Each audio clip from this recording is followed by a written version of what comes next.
This video will show you how to terminate the Leviton Cat 6A universal tool-free plug on a Category 6A zone cable. Standard hand tools are used for cable preparation, but the plug can be terminated without any tools and can be used for shielded or unshielded applications. The Cat 6A universal tool-free plug comes with the following parts: the internal circuit board and wire manager, the plug body, the plug cover, and the rear nut. To prepare the wires for termination, we'll use the following tools: a data wire strip tool and a flush cutter.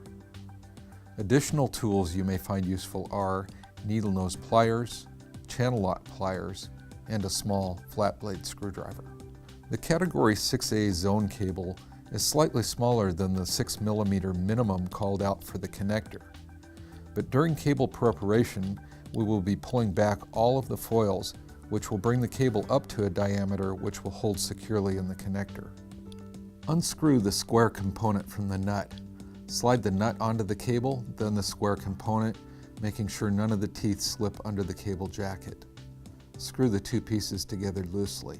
To strip the cable, position the data cable strip tool about 2 inches from the end of the cable and make a cut using a single circular motion.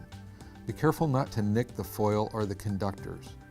Break the cable jacket and slide it off.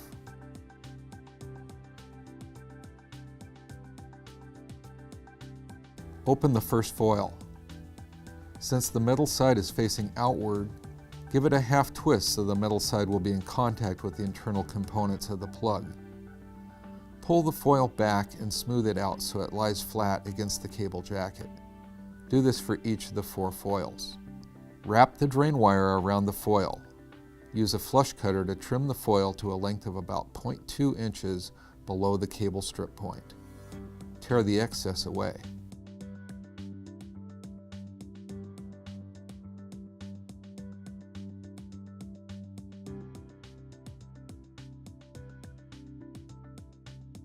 Straighten out the pairs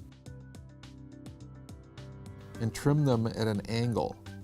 This will make it easier to insert them into the wire manager. Thread the brown and blue wire pairs through the appropriate holes, following the diagram on the label. Next, trim and thread the green and orange pairs.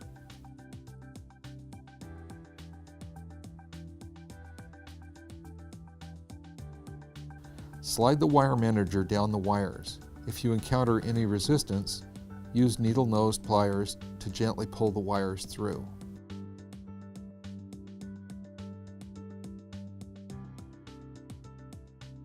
To terminate the plug, squeeze the wire manager firmly onto the circuit board.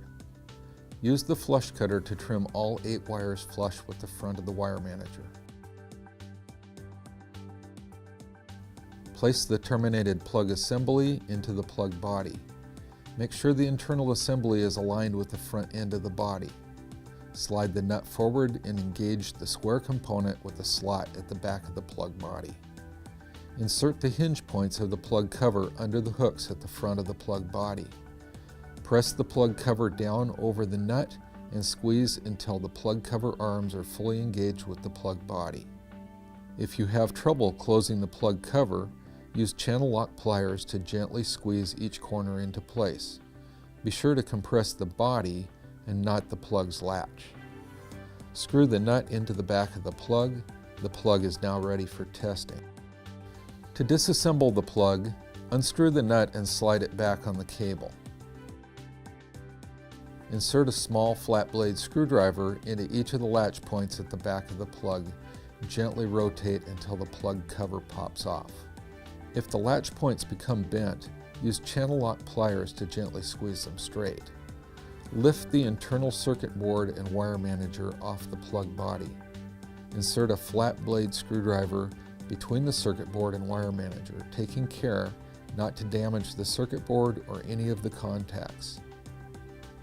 Use the screwdriver to lift both sides of the wire manager with slight twisting motion. Slide the wire manager off the wires. The plug is now ready for re-termination. To learn how to terminate the Cat 6A universal tool-free plug, on other shielded and unshielded twisted pair cables, instructional videos are available at leviton.com.